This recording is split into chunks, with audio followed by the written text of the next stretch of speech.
bienvenue à toi. Tu es stressé, bloqué dans ta vie pro ou perso, dans ton envie d'entreprendre ta vie comme tu la voudrais. Stressé par le présent, anxieux de l'avenir ou freiné par le passé. Tu es au bon endroit ici. Je suis Florent Monnier, et ici tu trouveras des partages, des astuces, des protocoles, que tu puisses mieux appréhender chaque jour et te réaiguiller sur un chemin qui est bon pour toi. Que tu trouves plus de plaisir, de joie, au quotidien, car où il y a du plaisir, il y a de l'amour, et où il y a de l'amour, il y aura toujours toute l'énergie dont tu as besoin. Bonjour et bienvenue à toi. Aujourd'hui, épisode échange. Je reçois ce jour une entrepreneuse dont le but est de casser les codes et d'entreprendre autrement. Mais elle est bien plus que ça, bien plus qu'une entrepreneuse. Je t'invite à découvrir Anne-Claire Bourgault. Bonsoir Anne-Claire. Bon, Bonsoir Florent. on est prêt. Je vais t'inviter à te présenter, me dire qui tu es, Anne-Claire Bourgault. Alors, qui je suis? Alors moi, j'apprends à mes clients de se présenter autrement que par le biais de leur métier. Donc moi, je m'appelle Anne-Claire, j'ai 45 ans, j'ai 2 magnifiques enfants, des grands ados, un mari super présent, et j'habite en banlieue parisienne, Lorraine d'origine, passionnée de musique, passionnée de philo, passionnée d'archi, et passionnée tout court, je crois.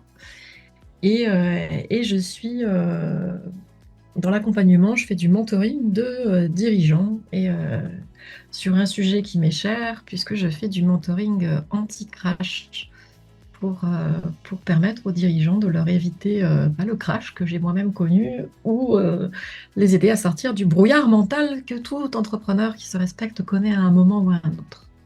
Ok, le crash, tu parles de burn-out? Euh, oui, même si le mot aujourd'hui, malheureusement, est très galvaudé et ne veut plus dire grand-chose parce que tout le monde met une étiquette de burn sur quelque chose qui n'en est pas. Mhm. Mais oui, on parle de burn-out, ou plutôt d'effondrement physique et mental. Ok, donc c'est quoi la vraie définition du vrai burn-out? Alors, la vraie définition du vrai burn-out, elle a une définition qui a été clarifiée par le monde du travail. Donc, on fait un lien entre le burn-out et le travail. Donc, c'est un épuisement lié à un stress accumulé au travail. Sauf qu'on est en train de s'apercevoir de plus en plus que le burn-out va bien au-delà de ce qui se passe uniquement au niveau professionnel, puisque on n'a pas encore appris en fait à changer de cerveau quand tu rentres chez toi. C'est une accumulation qui se fait de par ta personnalité, de par ton environnement, ton éducation, plein de choses qui vont se refléter tant au niveau professionnel que personnel. Et donc, un burn-out, c'est quand tu vas vraiment être en saturation totale et mentale et physique euh, et que ton corps te dit lâche et que clairement il te lâche.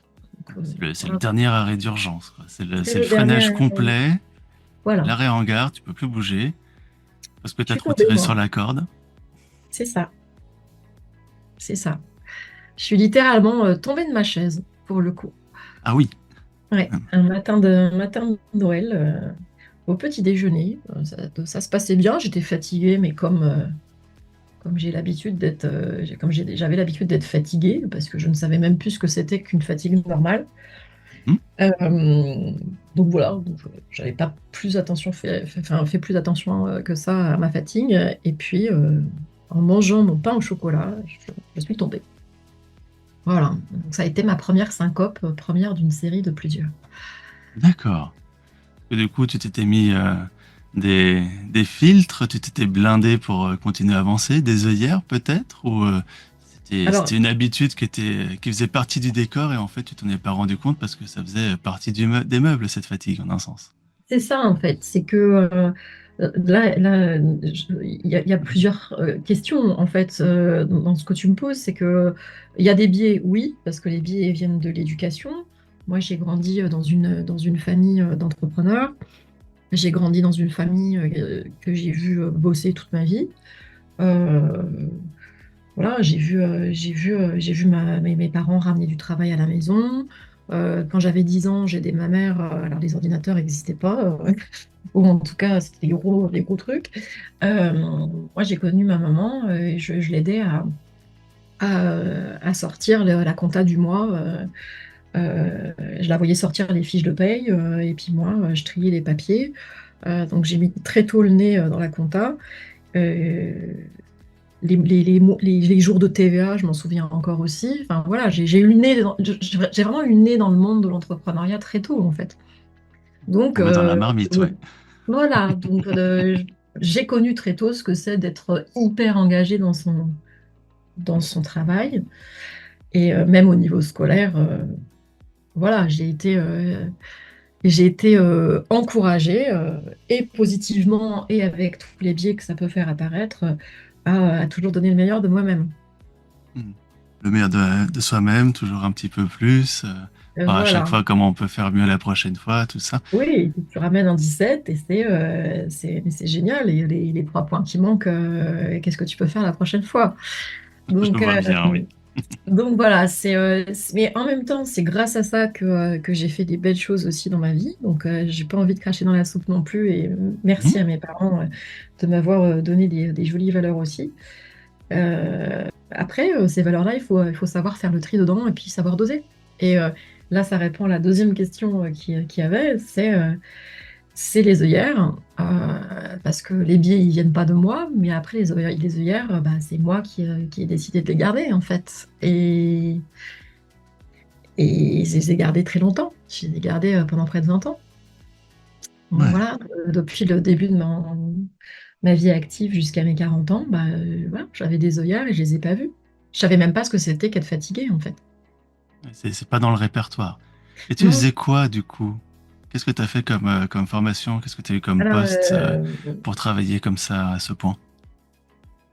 euh, en fait, je travaillais à ce point, mais c'est de manière générale, je suis engagée dans tout ce que je fais. Donc, c'est pas, je précise que c'est pas que le travail, en fait. Mhm. On résume ça au travail, le burn-out, mais pour moi, ce n'est pas que le Souvent, travail. oui. En fait, j'ai fait des études supérieures, je suis allée en prépa. Bon, bah, en classe prépa, on te met très vite dans le bain du travail à tout prix. Donc, voilà, hein, j'ai appris dès l'âge de 18 ans à me coucher à 2 heures du matin pour être au niveau. Ensuite, j'ai fait une école supérieure de commerce. Ensuite, j'ai passé un diplôme d'expertise comptable et financière et j'ai fait de l'audit financier. Donc ça, c'est des cabinets dans lesquels, alors, ça a un petit peu évolué maintenant, mais dans lesquels, à l'époque, donc c'était il y a 20 ans, c'était un peu marche ou crève, quoi. Mhm. Je me souviens, quand je partais à 19 heures, on me demandait si je prenais mon après-midi. Voilà, D'accord. donc c'est des horaires de travail particulièrement éprouvants, mais bon, du coup, tu es vite dans le bain. Donc à 23 ans, c'était les horaires que je faisais, hein. J'arrivais au bureau à 8h30, 9 heures, et je repartais, il était 23 heures. Ça paraissait normal Ça devenait la sur le moment. normalité, en fait. Et au départ, quelque part, tu le sais. Tu pars pour 3 ans comme ça, tu sais que tu vas charbonner et on te dit que ça va te faire une belle ligne sur ton CV. Donc, tu sais pas après quoi tu cours, mais tu cours après. Mhm. Et puis, bon, et au bout d'un moment, j'en ai quand même eu marre. Donc, j'ai décidé de dire stop. Et là, je suis devenue la directrice qualité directrice du business process management, exactement. Donc, travailler sur l'optimisation de la qualité, du contrôle interne et la gestion des risques opérationnels et toute l'expérience, la qualité de l'expérience client, en fait. Mhm. Donc ça, j'ai fait ça jusqu'à la veille de mes 30 ans. C'était un groupe de 800 personnes. Euh, Quand tu es engagé dans un groupe de 800 personnes et que tu es quelqu'un d'assez perfectionniste, tu as envie que les choses aillent vite, tu as envie que les choses soient bien faites. Mhm. Sauf que dans une boîte de 800 personnes, bah, forcément, les choses vont pas assez vite à ton goût. Donc parfois, tu t'uses, on va dire, à mettre les choses en place. Donc voilà, pareil, j'ai fait ça pendant 5 ans. Et au bout de 5 ans, j'ai décidé de me mettre à mon compte parce que je voulais faire les choses par moi-même et ne plus dépendre de la vitesse de, de- de réalisation et de décision, surtout d'autres personnes que moi. Donc j'ai voulu me mettre à mon compte. Et donc ça fait, je vais avoir 46 ans. Ça fait bientôt 16 ans que je suis à mon compte. Donc, qu'est-ce que j'ai fait? J'ai commencé par faire de la formation commerciale. J'ai fait une rencontre extraordinaire avec un monsieur qui s'appelle Michael Aguilar, qui est aujourd'hui, enfin qui a été numéro 1 favicon sur LinkedIn pendant 2 ou 3 années de suite, il y a 2, 3 ans, qui est aujourd'hui une référence nationale au niveau de la motivation et de la persuasion et des conférences sur la vente et la motivation. Et concrètement, on a eu un coup de foot professionnel il y a 15 ans. Il m'a pris sous son aile, il m'a tout appris. Et j'ai appris auprès de lui à accompagner des commerciaux, à accompagner des dirigeants commerciaux et des dirigeants, Mhm. tant à la neuropersuasion qu'à la motivation. D'accord, la neuropersuasion, Ouais. c'est Comment quand quoi? tu comprends, quand tu comprends, alors ça c'est une étiquette de Michael, hein, Michael qui a créé et marketé cette offre-là. Mais c'est comment quand tu comprends les mécanismes de fonctionnement et de prise de décision du cerveau humain, comment quand tu t'adresses à un interlocuteur, tu vas plus facilement l'embarquer dans ce que tu vas dire. D'accord. Donc ça c'est hyper utile quand tu veux faire de la gestion de changement en fait. Parce que tu peux plus facilement embarquer les gens dans le sens que tu donnes Mhm. à ce que tu fais pour eux, en fait. Le principe est simplement de montrer quel est l'avantage émotionnel pour la personne à mettre en place ce que tu lui proposes de mettre en place. D'accord. Voilà. Et je me suis par contre aperçue que parfois, bon, bah, des commerciaux n'ont pas forcément utilisé ces possibilités-là de la manière que moi j'ai envie de promouvoir et ça ne se raccordait pas forcément aux valeurs que j'avais envie de porter. C'était Donc pas du très coup, sain, tu veux dire? bah, des fois, tu as des commerciaux qui ont une magnifique éthique et des fois, tu en as qui n'en ont pas. Donc Oui. moi, j'avais un très bel avantage là aussi, c'est qu'on a eu toujours le luxe de choisir nos clients. Donc heureusement, j'avais la chance quand même de travailler avec une très large majorité de clients qui avaient une jolie éthique. Et heureusement. Mais je me baladais beaucoup. Je me baladais à droite, à gauche. J'étais en déplacement 3 jours par semaine en moyenne. Euh, Au tout début de mon activité, c'était plutôt 4, avec un bébé de 2 ans. Compliqué pour avoir une vie en Euh, dehors du boulot, là. voilà, là, ça a piqué un peu en début d'activité. Et après j'ai réduit à 3 jours par semaine. Donc, je partais le mardi matin, je revenais le mardi soir. Et ensuite, je partais le mercredi soir, parce que me lever à 5 heures du matin, c'était difficile pour moi. Euh, Oui. donc, je repartais le mercredi soir et je rentrais le vendredi soir. D'accord. Ça au départ avec un petit de 2 ans, et puis ensuite, bah, j'avais la petite, le bébé, et puis le plus grand de 5 ans. Voilà. Ok. Un chapeau, hein. Ça devait pas être facile à faire, déjà, hein.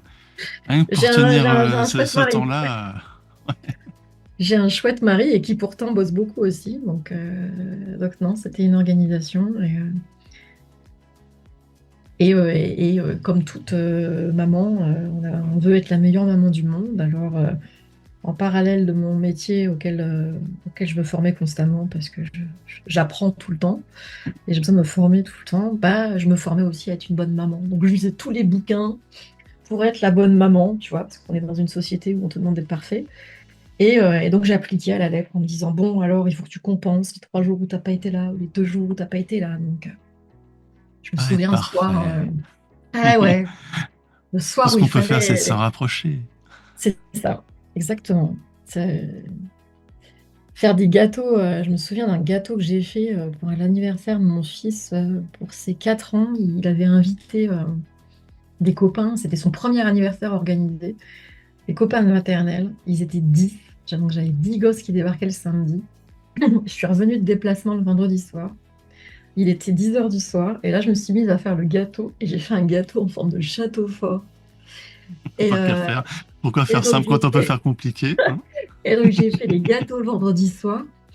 J'ai cuit les gâteaux. Le lendemain matin, j'ai commencé à découper les gâteaux pour faire les montages et tout avec la pâte à sucre et tout. Et là, mon mari m'a dit, mais qu'est-ce que tu fous?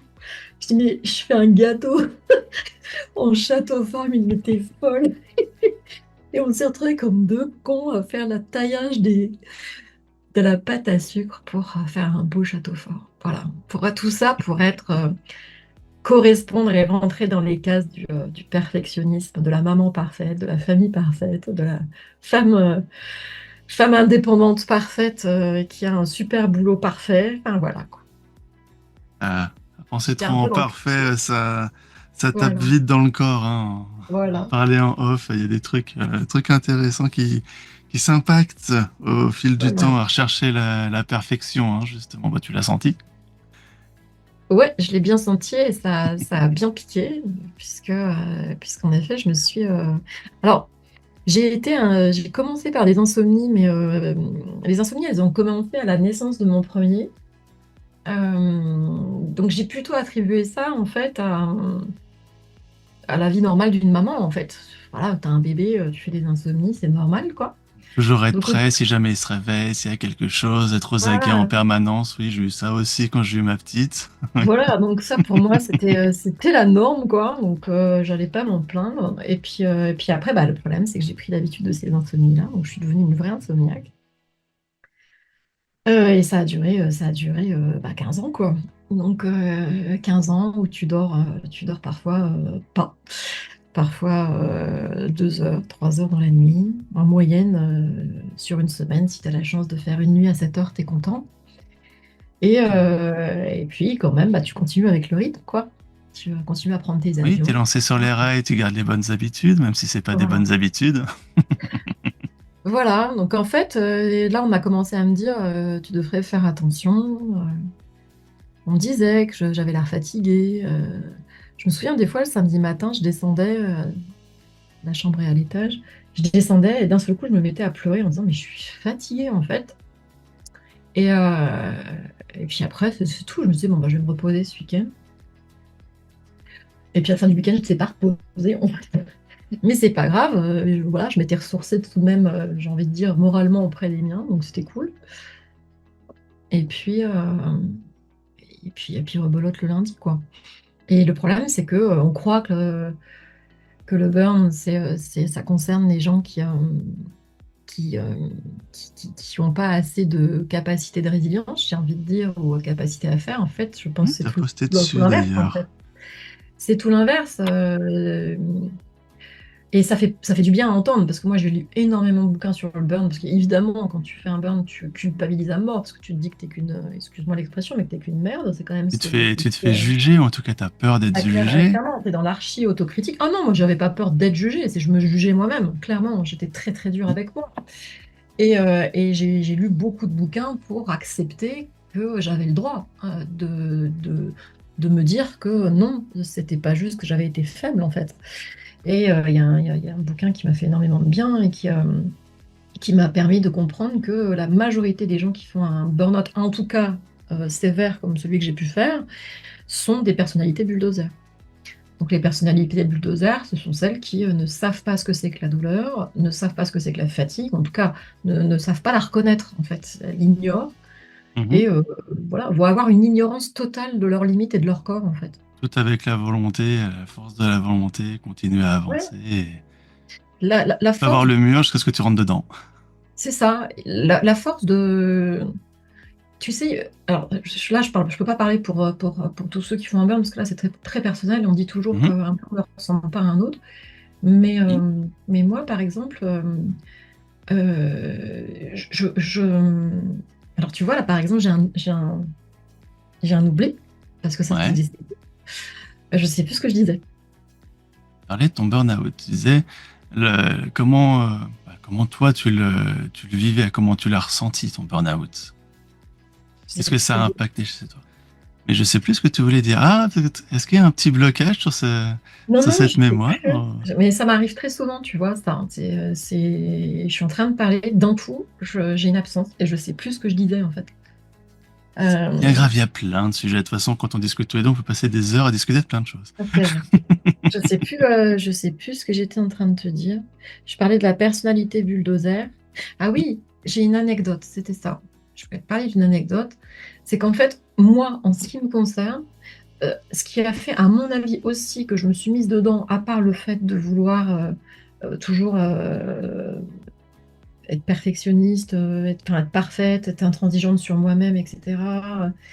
eh ben, j'avais cette volonté de pas déranger.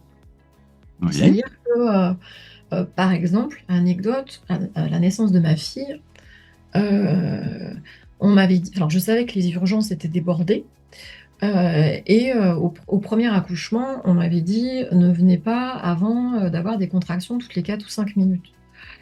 Là, je savais qu'il y avait un coup de rush, aux urgences, enfin, en tout cas à la maternité et donc voilà, moi je veux pas déranger. Donc on me dit: «Tu viens pas avant, que ça fasse, mal toutes les 4-5, enfin les contractions toutes les 4-5 Mmh. minutes». Bah, moi mes contractions ont commencé, moi j'étais très docile à regarder ma montre, j'ai attendu les 4 minutes alors que j'étais pliée en 2 et en Ah fait oui, je suis arrivée à l'hôpital, ils m'ont dit: «Mais pourquoi vous avez attendu autant de temps?» Et là, je dis: «Bah, parce que vous regardez mon m'avez chronomètre. appelé toutes les 4 minutes et en fait, je suis venue pour les 4 minutes, en fait». Et là, ils m'ont dit: «Bah, c'est trop tard, en fait, on peut pas faire de péridurale». Pour te dire à quel point je fais pas attention à la douleur, en fait. C'est pas que j'ai pas mal, c'est que je sais pas ce que c'est la normalité de la douleur, tu vois? Ouais, Et je vois. En plus, quand avec je l'idée, on te donne une règle et tu la suis. On t'a dit c'est 4 ça, minutes, c'est 4 minutes. c'est ça. Point. Et en fait, comme toi, tu vis ta douleur qui t'est propre, Mmh. hem enfin, tu vois, moi, j'enseigne autour de moi que, ben, on a chacun ses perceptions et cetera. Donc Bien sûr. je vais moi-même incarner ça, donc je me dis: je peux pas savoir ce que ressent l'autre en termes de douleur ou en termes de fatigue, donc finalement, je ne sais pas ce que c'est la fatigue. Je ne sais pas ce que c'est la douleur. Ouais. Comment on la mesure, en fait? Et Hyper du dur coup, de mesurer vraiment la douleur. tu C'est vois? Et vraiment donc quelque du chose coup, qui est personnel, c'est un ressenti. voilà, du coup, je sais pas. Je sais pas te dire si, je sais que j'ai mal, mais je sais pas te dire si j'ai Sur une beaucoup échelle de mal. 1 à 10, Oui, combien je mais suis, un voilà. 10, moi, il faut qu'on me dise, le 10, ça ressemble à ça. Et Oui, le 1, ça ressemble à ça, en fait. oui, Parce que, forcément, et tout comme tout le monde n'est pas vraiment empathique, c'est difficile de savoir. tu vois, en fait, c'est toujours se dire, ouais, mais il y a des autres gens qui vont souffrir plus que moi, donc je peux pas dire que j'ai mal, parce qu'il y a des gens qui ont vraiment mal, en fait. Tu vois? Tu mettras jamais à 10 parce que, oui, il est possible que Voilà. quelqu'un ait plus mal que moi.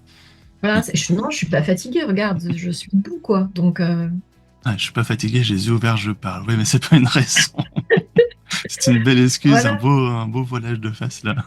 Voilà. Et puis un jour, tu tombes. Voilà. Donc, donc j'ai fait ma première syncope, là, le fameux Oui, soir de Noël dont je te parlais. Où on a réussi à joindre personne. Et puis j'en ai fait une deuxième la semaine suivante, où là, le médecin m'a dit qu'il fallait que je m'arrête, j'ai pas voulu. parce que t'as bossé entre les deux Euh, syncopes, tu t'es pas arrêté, tu t'es pas dit, tiens, peut-être le moment de Entre prendre les des deux syncopes, il y vacances. avait, c'était la semaine de Noël, Nouvel An, donc je m'étais quand même arrêtée. T'es quand même en vacances, Donc ouais. ouais, j'étais en vacances, deuxième syncope à la fin des vacances. Là, il me dit: «Il faut s'arrêter». Je dis: «Non». Donc genre, je vais alors, comme je suis en DEP, moi, tout ce que je ne travaille pas, je ne preste pas. Donc si je ne preste pas, je ne suis pas payée, je ne verse pas de salaire. Oui, Donc mon mari me disait: «Mais on s'en fout, tu as de l'argent dans ta boîte, tu as travaillé 15 enfin 10 ans pour ça, tu peux taper dans ta trésor ou pas, mais ou tu peux enfin tu peux taper dans ta trésor». Mais je sais pas, moi je disais: «Non, c'est le fruit de mon travail, il y a pas de raison, moi, je vais travailler, quoi». En plus, j'aime mon travail, tu vois? Tu as plein de gens qui pensent que quand on fait un burn-out, on n'aime pas son travail ou c'est parce que ton manager, il est très méchant avec toi. pas Bon, c'est pas forcément, moi. Bon, non. déjà, j'avais pas de manager, tu vois? J'avais pas de manager et j'avais des clients qui étaient absolument géniaux, j'adorais mes clients, absolument passionnés par ce que je faisais, à tel point que pour moi, c'était même pas un job, quoi. J'aime ce que enfin, j'aime toujours d'ailleurs ce que je fais C'est un et peu le risque d'ailleurs, justement. T'aimes tellement ce que tu fais que t'arrives pas à t'arrêter. exactement. Et donc, j'ai dit: «Bah non, je m'arrête pas, en fait». Et donc, je suis tombée à 8 de tension, et donc je suis restée à 8 de tension, alors le plus bas que j'ai fait, c'est 6,5 de tension, mais je suis tombée à 8 de tension pendant 1 an, sachant que j'ai une tension, normale à 12,6. Hem, donc j'étais à 8 sans arrêt pendant 8-5 en général, le soir et le soir et le matin. En journée, des fois, ça montait à 9-5, tu vois, dans ces eaux-là. Donc après j'ai arrêté de prendre ma tension parce que c'était anxiogène, donc j'ai arrêté ça, mais bon, le corps parlait de lui-même. Donc j'ai T'es continué à rattrapé bosser. par ton corps de toute façon derrière. Tu vas pas écouter les Ouais. signes, et bah tant pis, autant donne de plus fort. Hein. C'est fou, quoi. J'ai bossé 6 mois comme ça. Je faisais des allers-retours en voiture avec un bracelet de tension, enfin mon tensiomètre autour du poignet. Je vérifiais que j'étais à 10 de tension pour prendre la voiture. Et quand je sentais que je baissais, j'appelais ma mère ou mon mari, qui étaient les deux premiers à pouvoir me décrocher. Je prenais le premier qui décrochait et je disais, reste avec moi jusqu'à l'aire d'autoroute. Et ensuite, j'allais à l'aire d'autoroute, j'attendais que ça remonte. Et puis après, je reprenais la voiture. Jusqu'au jour où mon mari m'a dit, je t'interdis de reprendre la voiture. Mais ça a été sujet d'engueulade. Ah Euh, oui. et puis un jour, j'ai mon médecin, donc ça a été 5 bons mois après, pas 6 mois, 5 mois. Il m'a dit, ça suffit, maintenant, soit je vous hospitalise, parce que vous faites n'importe quoi, soit vous acceptez l'arrêt, mais là, c'est terminé. Voilà. Et là, en fait, ça a été très, très dur psychologiquement. C'est-à-dire que je me suis sentie plus mal quand il m'a dit, c'est fini, tu t'arrêtes là, Ouais. que les mois avant, en fait. C'est-à-dire que T'es au pied du euh, mur parce que tu savais qu'il fallait que moralement, tu je me suis t'arrêtes d'une écroulée. manière ou d'une autre. Moralement, je me suis écroulée et là, ça a été terrible. Ça a été terrible. Donc, j'ai fait un AVC.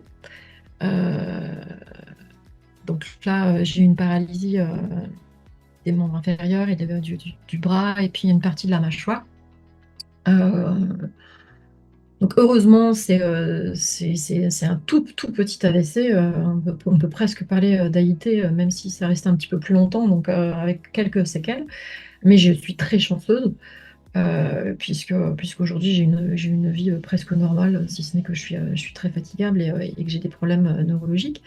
Mais je suis plutôt chanceuse dans l'histoire. Donc j'ai fait un AVC en mai. Ouais, je me suis arrêtée fin avril, j'ai fait un AVC en mai. On a cru que j'avais une sclérose en plaques à l'époque, donc on a fait l'IRM cérébrale et IRM médulaire. Là, on a vu que j'avais une leucoariose en stade 2 avancé, qui est une déficience de la myéline. Mhm. On a vu aussi que j'avais une hernie discale cervicale en C6, C7 et le radiologue m'a dit qu'il avait rarement vu une hernie aussi importante. Et là, T'avais pas du coup, j'ai remarqué dit, ah, c'est pour jusque-là? ça que j'ai mal. Bah, en fait, j'avais mal, mais je savais pas si c'était normal. Alors, j'avais eu une névralgie cervico-brachiale l'année d'avant. Oui. J'avais fait de la rééducation et tout, mais pour moi, voilà, c'était c'était C'était un truc passé, qui ça passe pas m'avait. si facilement une névralgie Bah, cervico-brachiale. Hein. voilà, donc voilà. Et il me dit, bah non, en fait, vous avez une grosse hernie et c'est pour ça que vous avez des névralgies à répétition. Ok. Rétrécissement du canal lombaire, enfin pas mal de trucs comme ça. Bon, voilà, les mois se sont passés. Errance médicale.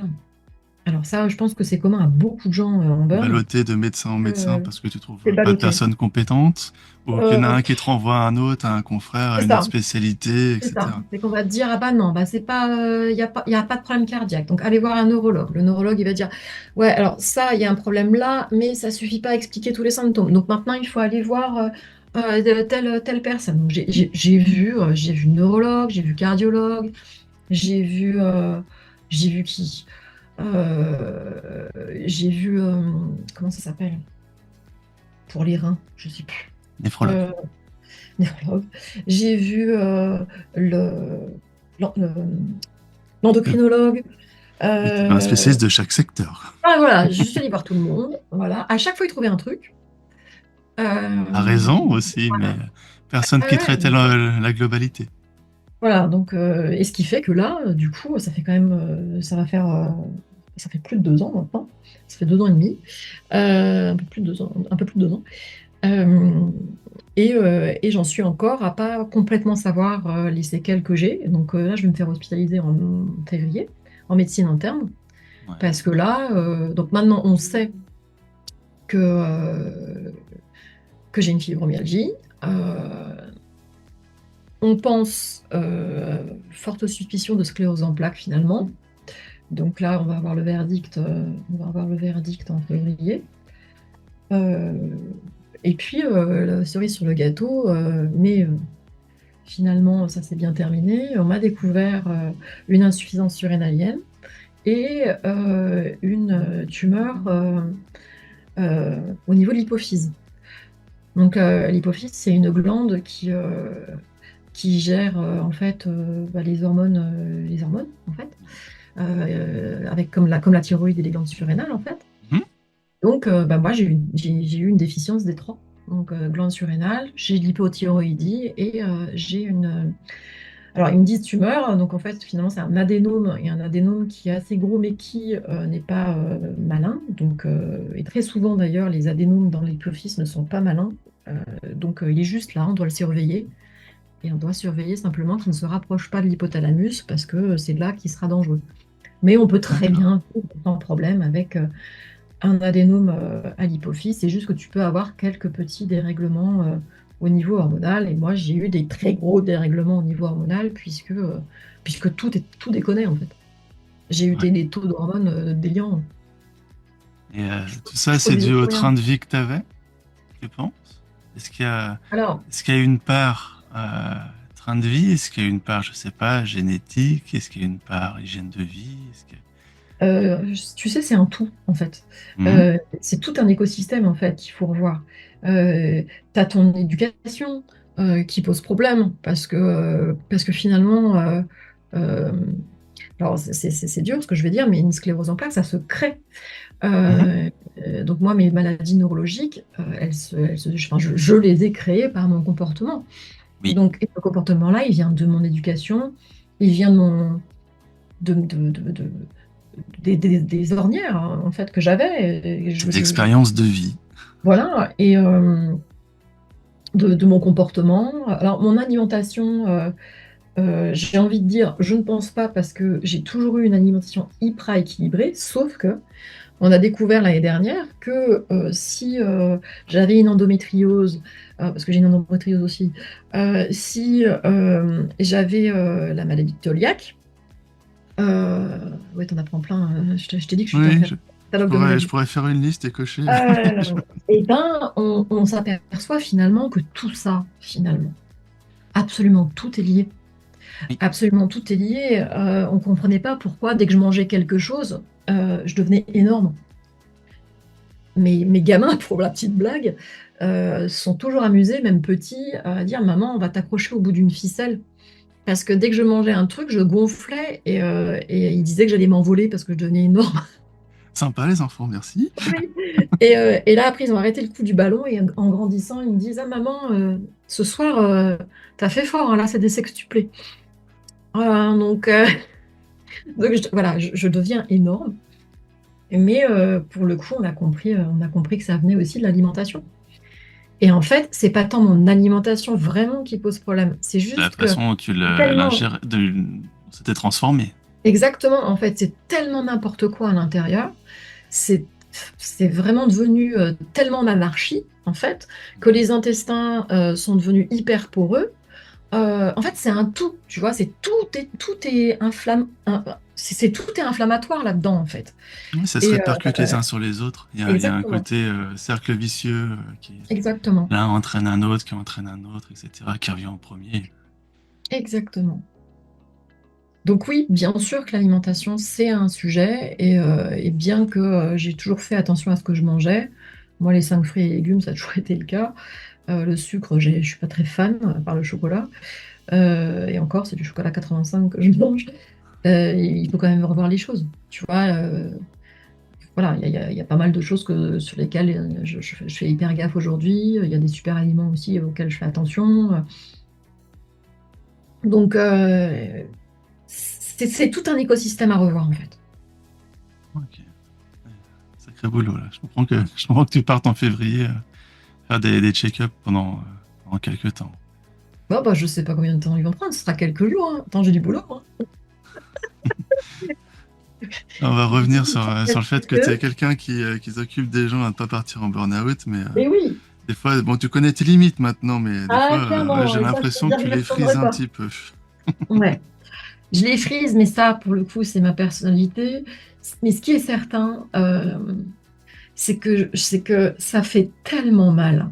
Et quand je dis mal, je parle pas que de la douleur physique, parce qu'il y a de la douleur physique, mais ça fait tellement mal de se voir dégradé comme ça, que j'ai pas du tout envie de revivre ça, en fait. Et encore, là aussi, je m'estime chanceuse parce que la plupart des gens en burn, c'est tellement violent en fait que tu tombes en dépression. Oui, en Et général, c'est synonyme. Tu fais un burn-out, tu te alors, prends des mois de déprime, etc. Dans exactement. l'acception commune. Et en fait, donc il y a plein de gens qui pensent qu'un burn, c'est rien d'autre qu'une dépression. Non, Ce qui dépression n'est est la absolument conséquence pas du le cas. burn-out. Et en fait, Beaucoup. très souvent, tu te tapes une dépression parce que les conséquences du burn sont tellement dures à vivre que, bah, franchement, c'est dur de garder le moral. Et là où j'ai eu du bol, et ça, pour le coup, je peux dire merci, merci aux parents, c'est que j'ai été éduquée dans la joie, dans l'optimisme, bon, avec tous les travers qui vont avec, hein, c'est-à-dire de penser que tout va toujours bien. Mais pour le coup, même KO, j'arrivais toujours à voir le côté, enfin, le verre à moitié plein. Euh, un exemple tout court. Je vais te Euh, demander. je fais une baisse de tension. Je tombe à 7,5 de tension. Je suis dans mon canapé. Alors, les enfants avaient l'habitude de voir les chutes arriver parce que d'un seul coup, je deviens blanche, je commence un peu à trembler et puis boum, je tombe. Et en fait, il y a un moment, je fais une chute de tension, mais j'avais besoin d'aller aux toilettes. Enfin, petit détail. Mhm. Et en fait, je suis sur mon canapé, je sens que je tombe. Donc là, je tombe par terre, littéralement. Et là, alors mon mari n'était pas là. Il était dans son bureau en télétravail. Et j'avais mes deux gamins qui étaient là. Et là, ils me disent maman, attends, on va t'aider, on va te remettre sur le canapé. Là, j'ai dit non, laissez-moi, ça va aller. Je vais aller aux toilettes, j'ai besoin d'aller aux toilettes. Et là, vous ne pouvez pas m'emmener. Donc, qu'est-ce que j'ai fait? J'ai rampé. Et j'ai rampé. Et là, en rampant, euh, pour que mes enfants, ça les fasse marrer, Ouais. j'ai commencé à rigoler en disant regardez, je fais la chenille. Tu vois? Et en fait, Oui. voilà, je disais, bah, vous voyez, maman, elle fait la chenille. Hein. Bon, bah voilà, je fais la chenille. Alors arrêtez de vous foutre de moi. Voilà, je me marre beaucoup avec mes gosses. Hein. J'ai arrêté de vous foutre de moi. Moi, j'ai besoin de faire la chenille pour aller aux toilettes. Je fais ce que je peux. Donc, en fait, j'ai toujours tourné à la dérision, en fait. Ce qui m'arrivait parce que je voulais que mes enfants comprennent que j'allais bien, en fait. Ils C'était savaient que pas j'étais. tout à fait le cas quand même. Mais Mais non, ce que je veux dire, c'est que je voulais leur montrer que le corps était mal, mhm. que c'était dur moralement pour moi de me voir dégradée comme ça, et je le verbalisais très bien. Mhm. Et c'était important pour moi de leur verbaliser parce que je leur disais, vous avez une chance extraordinaire aussi, vous, c'est que vous voyez votre mère se cramer en direct, donc vous avez le parfait exemple de ce qu'il ne faut pas faire plus tard. Oui. Ah, donc vous avez du bol, parce que du coup, ce qui m'arrive à moi, ça ne vous arrivera pas à vous.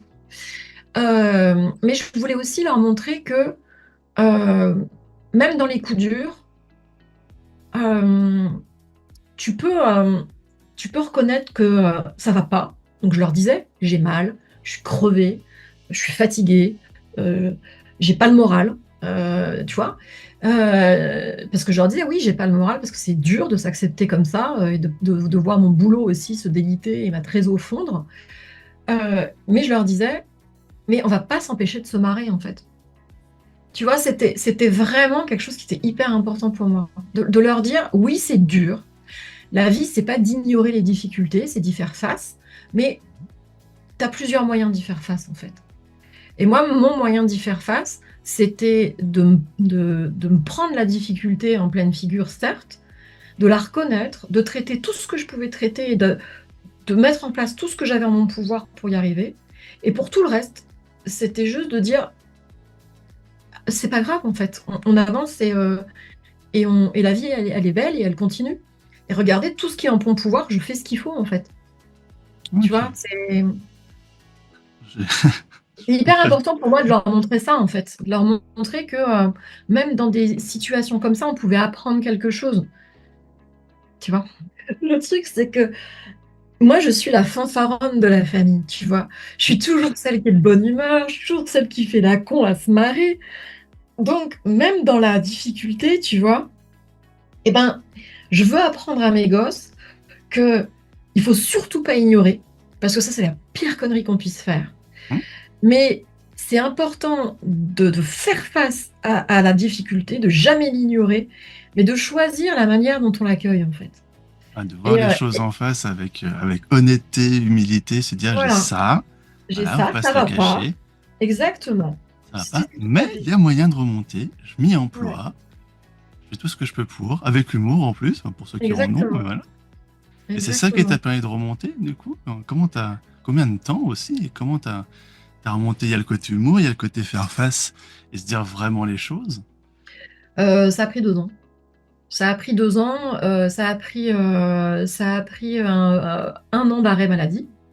Ouais. Enfin, un an d'arrêt maladie. T'as pas d'arrêt maladie quand tu es entrepreneur, mais en tout cas, un an d'arrêt d'activité. Mhm. Euh, Après, mes amis et ma famille te diraient que je me suis jamais vraiment complètement arrêtée parce que ça a été un apprentissage pour moi de savoir ce que c'était que de s'arrêter, en fait. C'est dur de sortir quelque chose, un poste qu'on a créé de la tête. Quand tu montes ta boîte, c'est dur de sortir ça de la tête. Mm. Peu C'est importe ton état, c'est quelque chose que tu as exactement. créé. Et puis même, moi, j'ai toujours eu l'habitude de réaliser des trucs, en fait, et de m'intéresser à plein de trucs.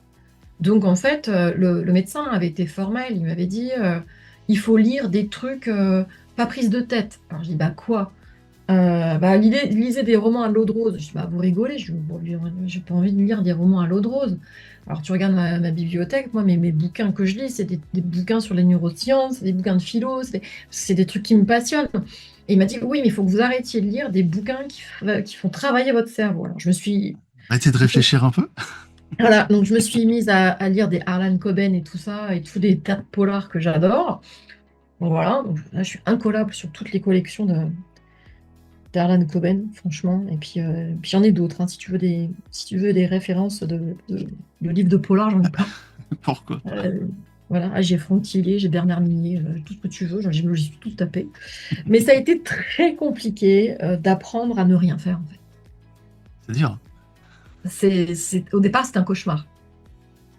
C'est Tu un déprimais de cauchemar. rien faire ou Ouais. tu tournais un rond et du coup tu cogitais à Alors, fond pour dire qu'est-ce que je peux faire pour faire style, je fais rien. tourner en rond, non, puisque je ne pouvais pas marcher. Oui, Hein, dans ta c'est que, tête déjà. voilà. Donc je tournais en rond dans ma tête, je tournais pas en rond physiquement, mais j'étais là sur mon canapé et je me disais, bon, il faut que je m'arrête. Alors j'avais toujours mon ordi et je me disais, ouais, mais c'est bon, une formation, ça compte pas. Donc je faisais des Et arrêtez formations de en ligne, par réfléchir, je fais exemple. une formation, bien sûr. Tu vois? Et en fait, ça a quand même mis du temps à se mettre en place. Je pense que sur les 12 mois d'arrêt que j'ai eu, je pense que j'ai bien mis 6 mois à mettre dedans, en fait. À D'accord. vraiment, m'arrêter pour de vrai. Et puis Pour le voilà, temps de ralentir le tempo, quoi. c'est ça. Changer les habitudes un pas après l'autre. Et ça a été, finalement, ça a été très long. Et puis, ce qui a été long, c'est physiquement. Physiquement, il y a quand même eu un an où j'étais ouais, à 8,5 de tension. Donc là, je pouvais pas faire grand-chose, en fait. Oui, t'avais pas le choix déjà. Non, c'était très compliqué pour moi de rester debout, en fait. Donc, je marchais 5 minutes, j'en pouvais plus, en fait. Je voyais, je tournais et je vrillais. Je faisais des Même pas crises de de panique. balade. Crise de Les panique? balades, ouais, j'ai fait des crises de panique. Parce que pourquoi? Parce que quand tu perds l'équilibre ou Alors, quand tu t'emmerdes toute seule, en fait, peut-être. non, le médecin m'a dit que c'était parce que je sentais la chute de tension arriver. D'accord. Et en fait, ce qui se passait, c'est que très souvent, alors au départ, alors c'est lui hein, qui a identifié ça, moi je n'avais pas identifié. Au départ, je faisais des malaises. Et en fait, juste après le malaise, quand ça remontait un petit peu, bam, Hmm. la crise de panique suivait. D'accord. Et la crise de panique, c'était, enfin, je n'avais jamais vécu ça. Donc j'ai découvert ce que c'était. Et vraiment, tu gesticules dans tous les sens. Tu respires comme un fou et tu contrôles absolument pas tes mouvements. Au début, ils ont cru que je faisais De l'épilepsie? euh, une épilepsie, une crise d'épilepsie. Mais non, c'était pas ça. C'était une crise de panique. Acte de panique. Et donc, en fait, après, je suppose que c'est une histoire de cerveau, ça. Mon cerveau a dû enregistrer que dès que je faisais une chute de tension, il y avait crise de panique. Donc après, les crises de panique, je les faisais, mais par anticipation. C'est-à-dire que dès que je sentais que je commençais à perdre pied, bah, paf, crise de panique. Il y a un petit rappel du cerveau limbique qui te dit tiens, Ouais, il t'arrive quelque chose, hop, dans l'historique. Ah, bah c'est ça. Et ben on va te remettre la même exactement. dose. Exactement. Donc, bam, t'avais la crise de panique. Ça faisait trop de bruit, bam, crise de panique. Je suis devenue hyper sensible au bruit. Alors, j'ai Mhm. toujours été hyper sensible au bruit, Là, parce encore que, un peu plus. mais là, c'était insupportable. Je me suis acheté, enfin, mon mari m'a offert des AirPods Max avec le réducteur de bruit, là. Parce qu'en Et fait, j'en pleurais. Je pleurais tellement, je pleurais pas de tristesse, je pleurais tellement c'est la douleur. douloureux. C'était douloureux, en fait. Je Ça connais. faisait trop de bruit. Ça faisait trop de bruit. T'as pris une méga sensibilité, ouais. Ouais. Pareil, les odeurs, c'était horrible. Ouais. Donc, développement des sens. Mm. Le toucher aussi, du coup. Ouais, tout en Tout. fait, tout était exacerbé en fait. Tout était exacerbé. Ouais, tout était exacerbé, il n'y a pas à dire. Et bien, Ouais, ouais. chapeau pour ton lettre mise, hein, quand même. Parce que maintenant, du coup, t'es remonté. Même si tout Ouais. n'est pas fini, hein. On parlait qu'il y a encore des Alors, choses à faire. il y a Mais encore des choses à faire, mais j'estime moi que je suis remontée à 90% et je suis heureuse aujourd'hui d'être là où j'en suis. Donc oui, je suis t'as très contente. l'énergie en plus. T'as l'énergie de travailler. Ouais, T'es pas mal enfin, prise en plus. pardon? T'es pas mal prise en plus. C'est bien. Non, non, tu sais, l'énergie quelque part. Alors, j'en avais plus, hein, j'avais plus de jus du tout. Mais par contre, l'envie, j'ai toujours eu. Tu vois, souvent on dit qu'on n'a plus envie de rien. Moi, j'avais plus envie de voir personne. Mais Et pourquoi? Parce qu'en fait, j'avais la flemme. Parce que je savais qu'on allait devoir parler. ça va te prendre de l'énergie, ça va te faire mal aux oreilles, machin. Exactement. Donc, j'avais la flemme de voir les gens pour ça. J'avais fait la flemme parce que je voulais pas non plus me déplacer chez les gens. Parce que le seul fait de prendre la voiture, ça me fatiguait. C'est Donc, fatigue c'était et plutôt ça. souffrance physique en fait. C'est ça. C'était vraiment ça qui me peinait. Par contre, mais j'ai jamais autant produit d'idées. Mais par contre, elles ont pris du temps à émerger parce que j'avais plus j'avais l'impression de plus avoir de neurones euh, que pendant cette période-là, en fait. Parce que je me disais, ah, quand je serai remise, je ferai ça. Ah, puis, tiens, j'ai l'idée là, tu vois. Et en fait, j'avais des idées. Donc, comme j'avais pas de mémoire, je les notais, sinon j'oubliais. Mhm. Et, euh, et en fait, tout ce que j'ai mis en place, c'est suite à ça, en fait, dans mon travail. C'est ça que maintenant, tu fais justement du mentoring anti-crash. Ah oui, Que ouais, tu ouais, aides des non, pour entreprises ça. justement à se réaligner.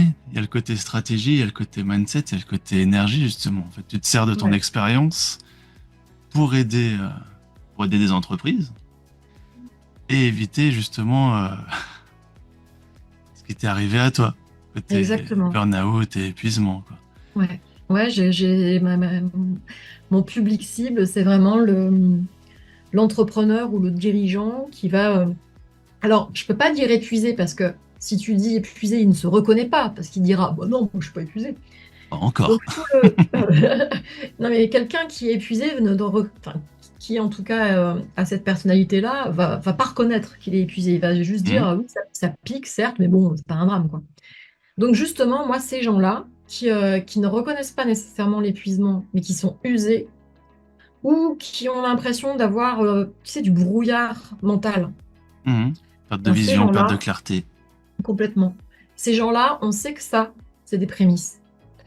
Et donc, ces gens-là, aujourd'hui, je les accompagne. Donc, c'est donc des dirigeants et des entrepreneurs. J'ai vraiment Mhm. les types de clients. Et je les accompagne vraiment à 360. Et ça, c'est grâce à mon parcours, parce que je peux, donc grâce à mon parcours financier, les accompagner sur la stratégie.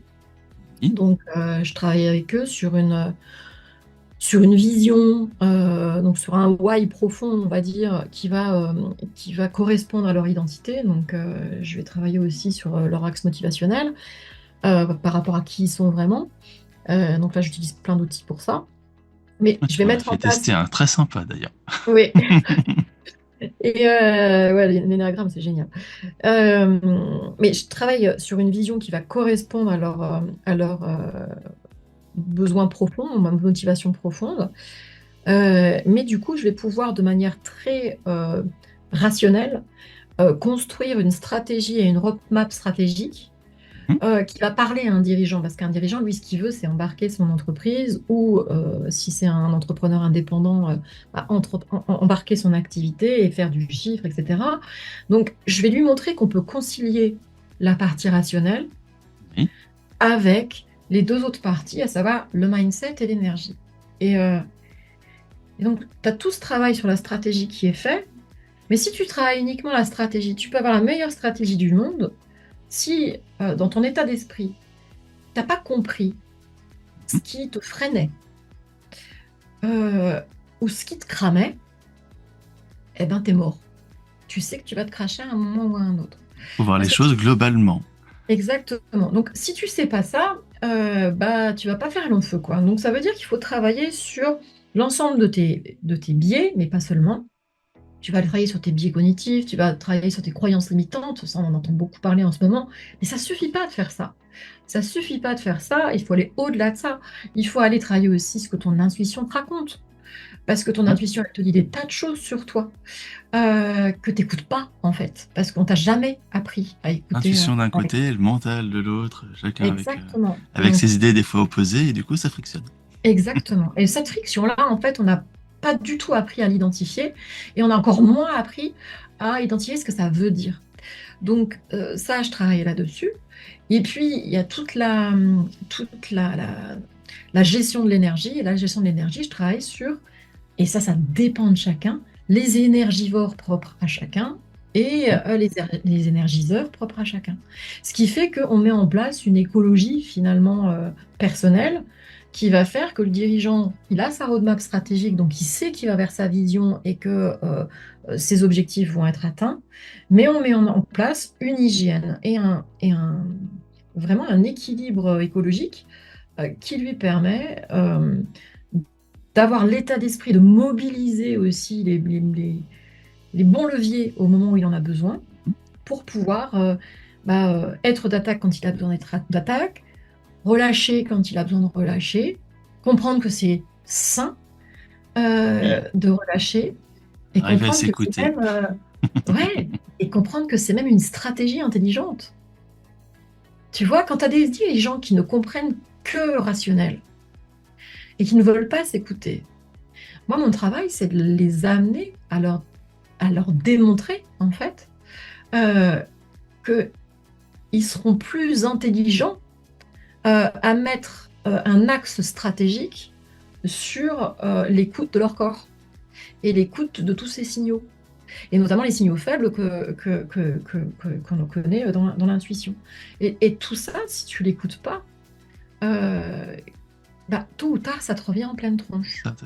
Beaucoup ont la vision très court terme, faire le max maintenant, tout de suite, et on s'en Exactement. fout de l'avenir, alors que si tu réfléchis un petit peu, tu penses un petit peu à moyen, à long terme, tu te dis, bon, ça vaut Ouais, peut-être le coup de freiner un petit peu pour être plus endurant pour la suite, ouais, plutôt que tout cramer, ben justement, le côté burn-out. Puis même un dirigeant d'entreprise, si tu pousses tes employés à fond, bah, ils vont se casser. exactement. Au bout d'un moment, ils en auront marre d'avoir toujours quelqu'un qui les pousse au-delà de leurs Exactement. limites. Et c'est eux qui vont partir en burn-out et qui vont partir tout court de la boîte. Exactement. Donc tout ça, c'est finalement, en fait, moi, je veux pas juste aider les dirigeants à éviter le burn-out. Si je regarde plus large, moi, ce que je veux, c'est contribuer à à la mise en place d'une normalité d'un nouveau modèle entrepreneurial. Quelque chose Euh, d'écologique, quoi. C'est pour ça qu'ils parlent Voilà, de casser les codes et entreprendre autrement. voilà, c'est ma baseline, c'est vraiment ça, c'est casser les codes, entreprendre autrement. On peut être hyper performant, on peut même disrupter son marché, mais en se disruptant soi-même aussi et en acceptant de changer aussi de prisme, en acceptant aussi ses propres limites et les signaux que ça veut bien nous envoyer. Et parfois, c'est des signaux très positifs aussi. Parce qu'une limite qui t'est envoyée par ton corps, parfois, ça veut te dire quelque chose qui peut potentiellement te faire avancer dans ton business. Oui, toujours. Un exemple tout con, ton corps te dit stop, il te hurle stop et tu l'écoutes pas, bah tu vas bourriner sur une idée, ok.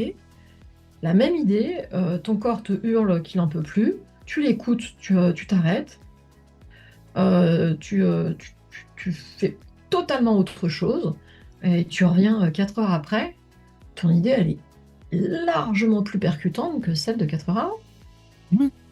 Donc au Tu te final, fixes des ordres comme ça sur le planning. Combien il y a de personnes qui se disent tiens, allez, aujourd'hui, de 10 à 12, je vais faire telle tâche, qu'ils avouent pas l'énergie, qui bourrent en disant il me reste plus qu'une demi-heure, faut que j'ai fini cette tâche. Alors que j'ai fait partie de ces gens-là. tu poses un peu, tu prends un peu de recul, tu prends véritablement une pause, tu reviens, et puis le truc, il est fait en quelques minutes à peine, alors que tu t'escrimes à avancer depuis une demi-heure, une heure, à faire un truc tout pourri, pour faire un truc tout merdique que tu reprendras à zéro le lendemain, parce qu'en fait, ce que t'as fait, ça t'a pas plu. Ouais. Ouais, et tu vois, là, j'avais une dirigeante il y a un mois ou deux, qui me dit mais j'ai la tête dans le guidon, et puis je lui dis t'as des enfants? Elle me dit oui, j'ai 2 filles. Elle me raconte un peu ses filles. Et je dis elles font quoi comme activité? Elles font de l'équitation. Et je dis c'est quand la dernière fois que t'es allé les voir monter à cheval? Et là, elle se met à pleurer.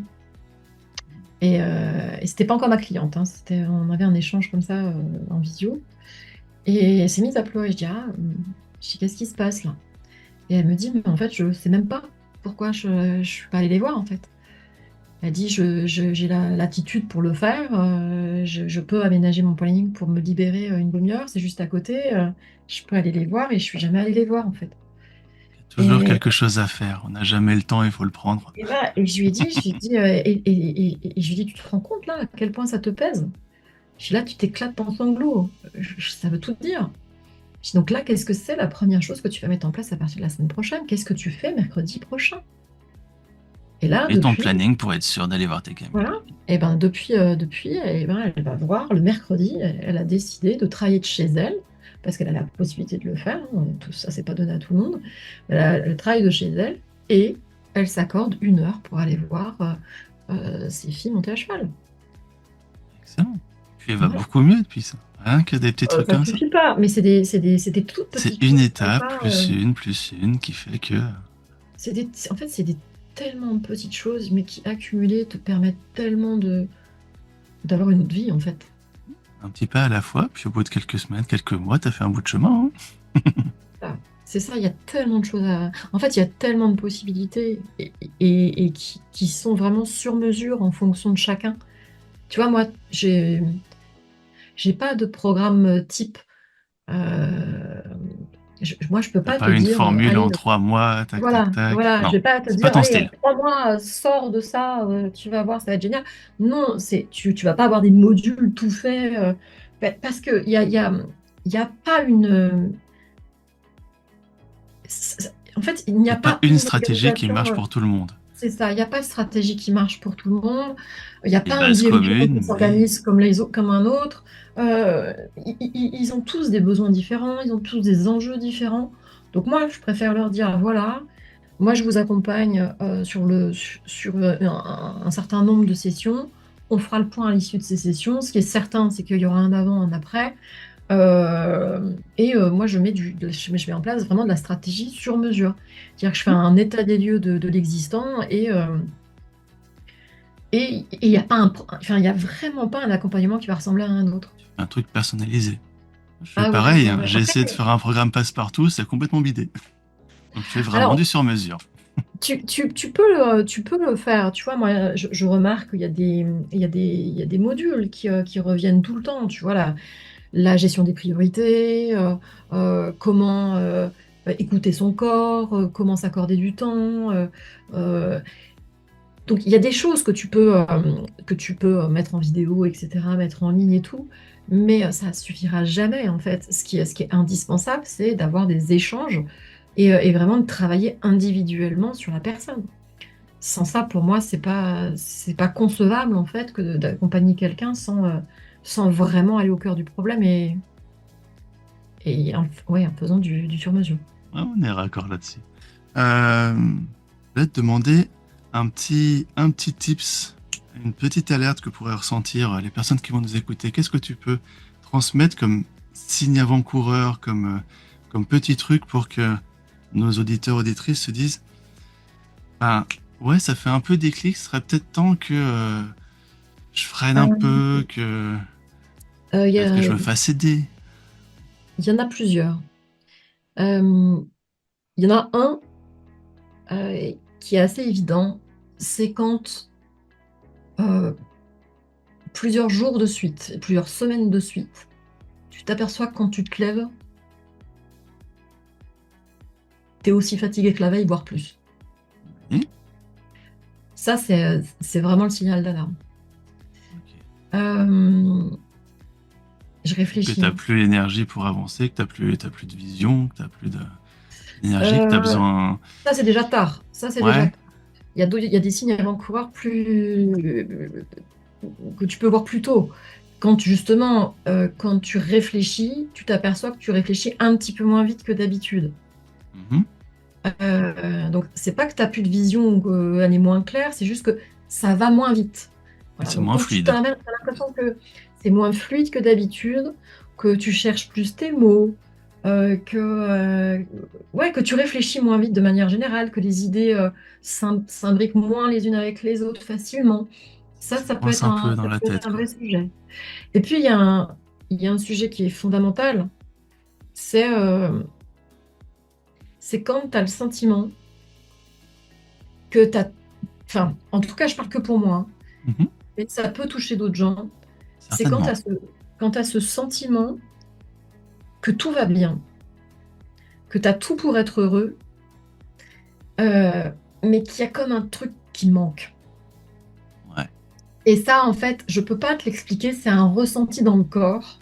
Sentir un vide alors que t'as un côté qui te dit, mais en fait, il y a l'abondance chez moi, C'est et ça. pourtant, il y a Il un y a truc comme un impalpable vide, qui fait en un fait. creux. Ouais. Et ça, c'est un sentiment en fait, de perte de sens. Après, c'est encore un mot très galvaudé, ça, perte de sens, mais c'est tellement vrai. Euh, ouais, ce sentiment de... Tu sais plus pourquoi tu as fait les choses, en fait.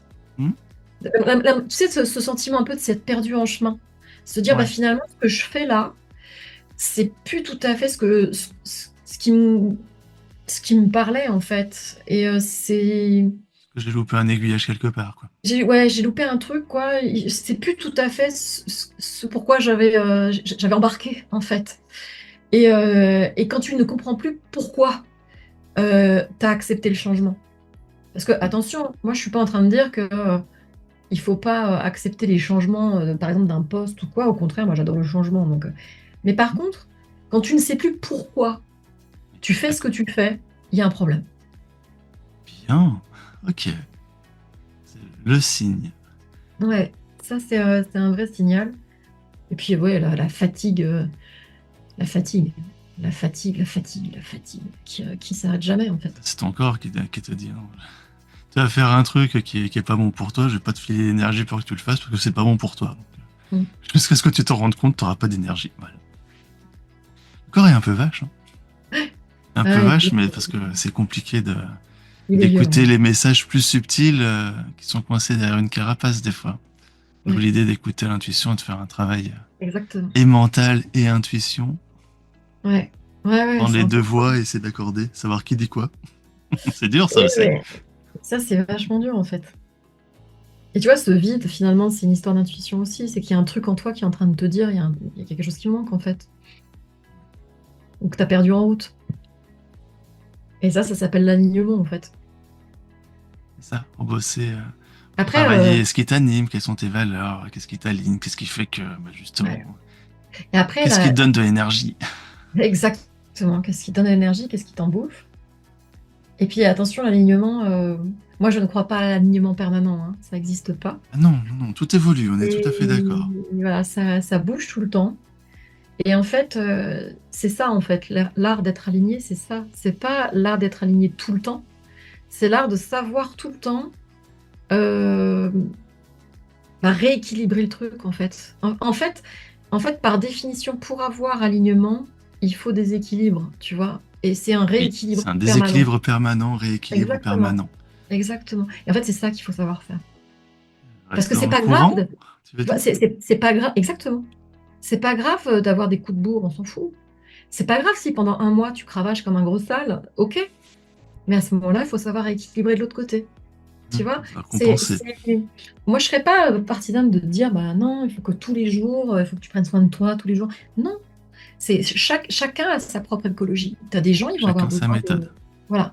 Tu as des gens qui vont avoir besoin de prendre du temps pour eux chaque jour, d'autres qui vont être en mode, euh, pardonne-moi l'expression, mais en mode bourrin pendant un mois, mais qui vont réussir à rester complètement en forme parce qu'ils sauront rééquilibrer les choses de l'autre côté. Ouais, bah c'est un peu comme ce qu'on parlait avant d'enregistrer sur le côté pause. Attends, Eh ouais, avec l'épisode sur le Pomodoro, j'essaie d'expliquer à chacun de trouver son bon rythme, sa bonne méthode. Toi, tu as une méthode que je n'arrive pas à suivre. Toi, tu bosses à fond pendant 2 bonnes heures, et après, tu ouais. fais une méga pause. Moi, je fais pas au-delà d'1 heure et demie. Ah ouais, moi, c'est Chacun 2 heures sa et méthode. Et demie. Eh oui, faut vraiment que ça vienne de et- l'intérieur, savoir que c'est ouais, vrai en fonction des tâches aussi. Certaines exactement. choses, tu pourrais les faire pendant 2 heures et demie, d'autres un peu moins, peut-être certaines un peu plus, qui sait. Exactement. Tu vois, alors moi, je fais vraiment ce qu'on appelle du deep work. Donc, je me coupe de tout. Donc, je me coupe des sollicitations, des notifications. Moi, quand je travaille à la maison, j'ai un code où ils savent que si la porte est fermée, il ne faut pas rentrer. Enfin, là, je suis en haut, mais j'ai mon bureau qui est en bas. C'est un bureau vitré, donc ils me voient à l'extérieur. Ils savent exactement quels sont les codes pour pas me déranger quand je suis en deep work ou pas. Donc, ils savent il y a une position que j'ai qui fait qu'ils peuvent rentrer dans le bureau. Et une autre position, c'est là, vous me foutez la paix, quoi.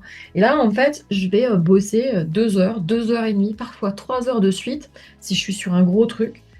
Euh, et, euh, mais parce que ça me correspond à moi. Mais par contre, une fois que j'ai fait ça, je vais me prendre, si par exemple j'ai bossé 2 heures ou 2 heures et demie, je vais me prendre une grosse pause d'une demi-heure mais je vais rien faire, je vais glander, je vais faire des La câlins à mes pause. chiens. Quand j'étais en clientèle, alors c'était plus difficile parce qu'en clientèle, bah, tu prestes, donc tu as des horaires à respecter. Mais entre midi et deux, j'étais obligée de déjeuner avec eux, même si j'aimais ça, hein, je me forçais pas. Mais des fois, j'allais m'isoler en fait dans les toilettes pour pouvoir être seule et me sortir Faire un switch. voilà, il fallait que je fasse ces switches en fait. Et ces switches-là, en fait, ils sont primordiaux. T'en as qui vont avoir besoin de switch toutes les heures. Mon mari fait ça. Lui, il bosse 1 heure, 5 minutes, 1 heure, 5 minutes, 1 heure, 5 minutes. Moi, je suis incapable de faire ça. S'il s'écoute bien que c'est sa méthode, que son énergie va dans ce sens-là, Exactement. mais Moi, après, il faut tu le me fais ça, trouver. je pense Il que faut tu perds tester. mon énergie. Moi, j'ai essayé plein de trucs et c'est ça qui fonctionne pour moi. Et je me suis grisée tous les jours dans mon agenda 2 heures où je refuse de prendre des clients, je refuse de prendre un call, je refuse de prendre une visio, je refuse de faire un truc contraignant du boulot. Non, c'est à l'arrière un truc passif, mais je refuse de faire quoi que ce soit d'actif pendant ces 2 heures-là. J'ai besoin de... Je souffle. C'est pour ton écologie perso, c'est pour ton rythme, c'est comme ça que tu fonctionnes, et puis c'est Ouais. comme ça que ça marche chez toi. Et pas chez les autres, tu vois, et c'est ça Hmm. qui est important, c'est de comprendre qu'on ne calque pas des, on ne calque pas des il faut et des méthodes sur tout le monde, en fait. Personnalise à chaque fois. Mm. Il y a tellement de catégories, il y a autant de catégories de stressés que de personnes. Même si c'est Ouais. des trucs généralistes. Je fais un podcast, un épisode où j'explique qu'il y a 3 types de stressés, 3 grands types. Mais après, il y a tellement de sous-types. Bah oui. Donc, La apprends à te méditation, par connaître, apprends à exemple, t'écouter. tout simplement. Ouais, mais La c'est pas si méditation, simple. Eh. bah oui, je dis tout simplement, moi j'ai mis 2 ans à le comprendre. Mais t'as des gens, tu leur parles de méditation, ça leur hérisse le poil. Moi, tu vois, là, dans 10 jours, je pars 3 jours dans une retraite silencieuse. Et je vais méditer 3 heures par jour pendant 3 jours. Et le reste du temps, quand je méditerai pas, je parle à personne. Voilà. Et je vais juste aller marcher en forêt, parler à personne et voir personne. Voilà. Non, ouais. Et ça, en fait, c'est des choses que d'autres personnes ne seront pas en. euh, c'est pas une histoire de capacité, c'est une histoire de pas vouloir, ils n'ont pas envie, ça les Ils vont se repousse. sentir pas capables parce que c'est pas leur truc. Il y a quelque chose d'autre pour eux Et il y aura autre chose pour eux. qu'ils ont à trouver. Et donc, quand on te dit toutes ces... Alors là, je peux devenir presque violente là-dessus, mais quand on voit toutes les conneries de bouquins de développement personnel qui te calquent des il faut et des je dois à longueur de journée, bah, finalement, moi je dis que ça fait mal aux pauvres philosophes, grands philosophes grecs, euh, qui ont été les premiers à parler de développement personnel. Ça doit leur faire mal, ils doivent se retrouver dans leur tombe, les pauvres, quand on voit ce qu'on a fait du développement personnel aujourd'hui. Aujourd'hui, le développement personnel, c'est devenu une religion où il faut et tu dois. Donc en fait, c'est complètement à l'opposé de ce qu'est le développement personnel à la Faut base. que ça résonne, en fait. Tu peux écouter plein de choses, des trucs qui vont résonner, d'autres qui vont pas résonner. Si ça résonne pas, t'écoutes pas. Si ça résonne, Exactement. oui. Donc Il n'y en a pas beaucoup qui l'expriment, hein, mais ouais, c'est mais à ça, savoir. c'est mon gros cheval de bataille, tu vois. Je fais pas mal de posts sur Facebook sur ce sujet-là, parce que on est dans des injonctions au bonheur, on est dans des injonctions à ce qu'il faut faire pour être heureux. Non, mais en fait, laisse-moi juste Sois être heureux heureux et comme j'ai envie tais-toi. de l'être, en fait. Tu vois, et c'est ça le vrai développement personnel. À la base, le développement personnel, c'est le principe de, euh, de croissance personnelle, tu vois. Mais C'est la croissance d'apprendre personnelle, de se connaître, apprendre à se exactement, connaître pour pouvoir se exactement, développer. exactement. Et ce n'est rien d'autre que ça. Et on ne se développe pas tous de la même manière. Et la croissance pour quelqu'un ne veut pas dire la même croissance pour quelqu'un d'autre. Et ça, dans l'idée, tout est juste, quelque part, tout est juste, mais tout n'est pas forcément adapté à toi. Exactement, Ou en exactement. tout cas, pas pour l'instant. Peut-être que là, ça va être quelque chose. Peut-être que dans 6 mois, ça sera autre chose qui va t'appeler et tu vas partir Ouais. sur autre chose. Et voilà, c'est personnalisé à fond et Ouais, ouais. avoir un petit côté esprit critique aussi, c'est pas mal. Exactement. Il y a un truc que tu me disais tout à l'heure, c'est les signes avant-coureurs, j'y repense, c'est important de le dire, c'est l'irritabilité aussi. L'irritabilité. Ouais, l'irritabilité, pour moi, ça a été... enfin, a posteriori, je me suis rendu compte que j'étais beaucoup plus irritable sur l'année, en fait, qui a précédé mon effondrement, parce qu'on peut vraiment parler d'effondrement. J'étais beaucoup plus irritable. Donc, en fait, quand tu sens que tu es irritable, mais de manière assez redondante, en fait, Ouais.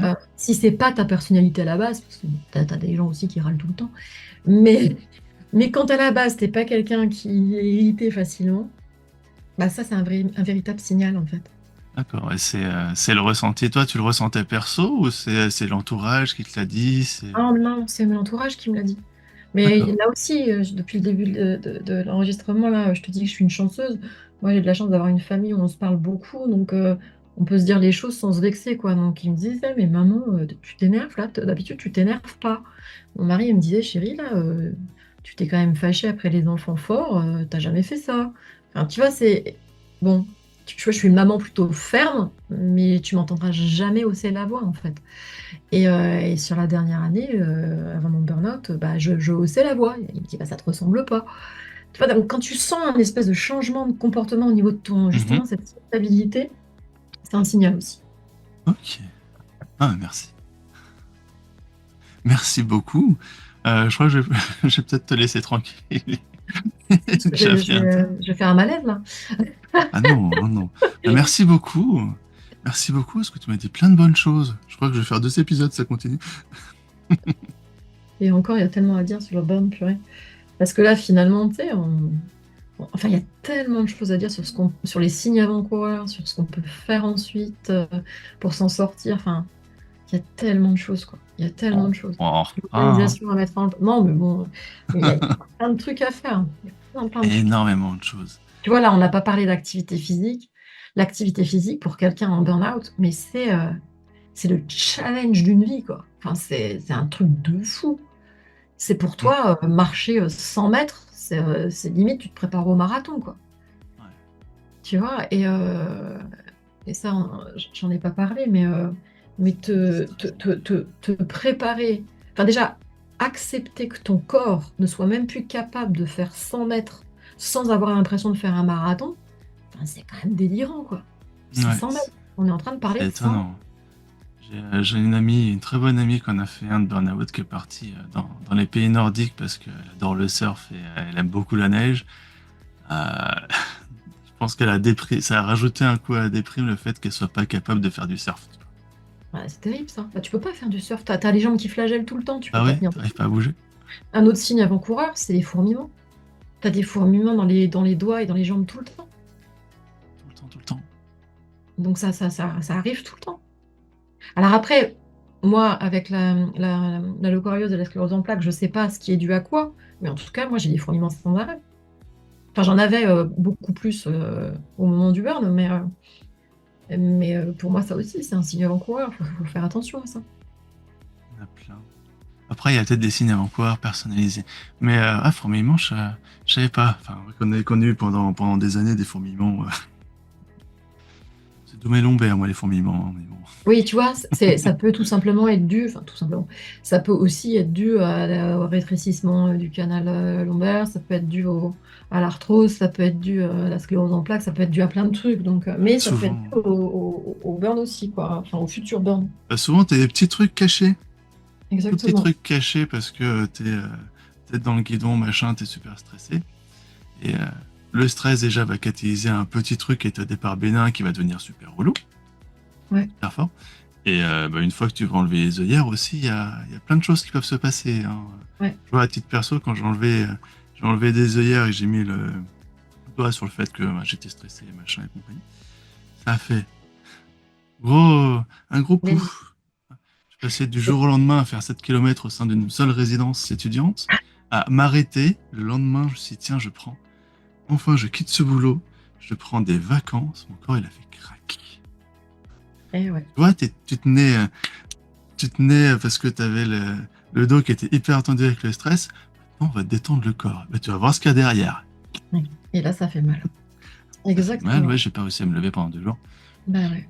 Et c'est souvent ce qui se passe quand tu arrives en vacances et que tu es complètement épuisé, que tu as trop tiré, c'est que tu tombes malade dès le début de tes Oui. vacances. Et en fait, quand tes vacances sont pourries, Mhm. parce que t'es cramé en fait. Que tu lâches tous les blocages que tu avais, et là, c'est comme si tu enlevais ton armure. Tu poses, Exactement. t'enlèves toutes tes protections, et du coup, tu te retrouves à poil. Et c'est pour ça que plus tu identifies tout ça tôt en fait, et plus tu sensibilises parce que moi je parle des dirigeants et des entrepreneurs, mais il y a plein d'autres gens qui sont concernés par le burn-out. C'est valable pour tout le monde. Hein. Mais oui, et en fait, plus on aide tout le monde, en fait, plus on fait prendre conscience déjà, faire comprendre que c'est pas que dans la tête.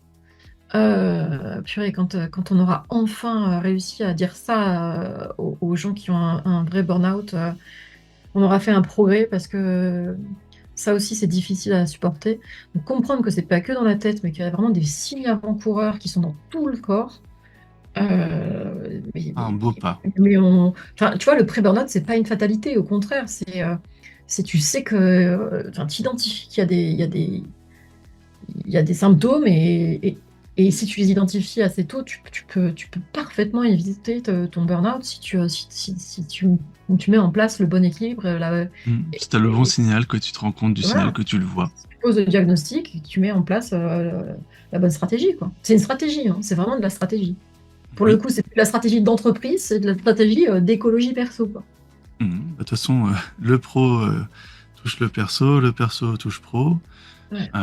Le mental impacte le physique impacte le mental aussi. C'est tout lié, hein, tout est la même chose quelque part.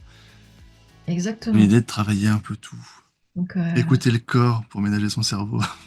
ouais, mais oui, donc cette mission, elle me tient hyper à cœur, tu vois, de faire comprendre à un maximum de dirigeants qu'on peut entreprendre autrement, à tel point que j'ai rejoint un club d'entrepreneurs, là. Oui. De France-Ouest, là, le BIS Club, je vois ça sur ta Mais fiche. oui, mais le BIS Club, oui, j'ai rejoint le BIS Club, et le message qu'on fait passer, c'est t'es pas seul, t'es entrepreneur, tu n'es pas seul, et t'es accompagné, t'es entouré, tu peux te faire aider par des formations, par des entrepreneurs qui vont te guider, qui vont t'aider, qui vont t'accompagner, qui ne te vont jamais te faire sentir isolé. Bien, c'est pour ça aussi qu'on fait ce podcast ce soir. Hein. Ouais, parce que l'isolement de l'entrepreneur, on n'en parle pas beaucoup, quoi. Ah ouais, même au sein d'une famille qui supporte, des fois on se sent un peu tout seul, Ouais. même quand on est plusieurs entrepreneurs dans la famille, parce que c'est un truc à part et Ouais. Faut en discuter. Faut à la limite faire des cercles d'entrepreneurs comme les cercles d'hommes, les cercles de femmes, les cercles de parole pour Ben ouais. entrepreneurs. On se réunit pour justement pas faire que du réseautage classique comme au BNI ou tous ces trucs-là, mais être vraiment dans on se parle, on se dit ce qui va pas, on se dit ce qui va, de quoi on est content, de quoi on est moins content et ce qui est compliqué pour nous en ce moment, quoi. J'ai toujours les Voilà. conneries dans la tête. Moi, je vois le truc entrepreneur anonyme. Bonjour, je m'appelle Florent. Bonjour, Florent. Désolé. Mais c'est un Le peu ça. cercle et tout. C'est tout à fait ça. Voilà. Bon, mais je te remercie. Épuisé, purée, tu m'as fait parler, j'ai plein parlé là. Fatiguée. Ah bah, attends qu'un jour on se voit et qu'on se retrouve dans un resto, dans un bar. On est foutu, on a jusqu'à 3h du mat. Merci Anne-Claire pour cet excellent moment. À chaque fois, de toute façon, c'est un régal quand je discute avec toi. Et merci à toi qui nous a écoutés. J'espère que cet entretien t'a déclenché des petits déclics. Peut-être que tu vois un peu la vie que tu as en ce moment différemment. D'ici le prochain épisode, si tu le souhaites, je t'invite à suivre Anne-Claire Bourgaud, Bourgau, que tu peux trouver sur Facebook, sur LinkedIn, et je mettrai les liens qu'il faut dans la description de cet épisode. D'ici là, cher auditeur, chère auditrice, prends soin de toi, mets un petit peu de plaisir, un peu plus encore dans tout ce que tu fais, car là où il y a du plaisir, il y a de l'amour, et où il y a de l'amour, il y a toujours toute l'énergie dont on a besoin. À très vite au prochain épisode.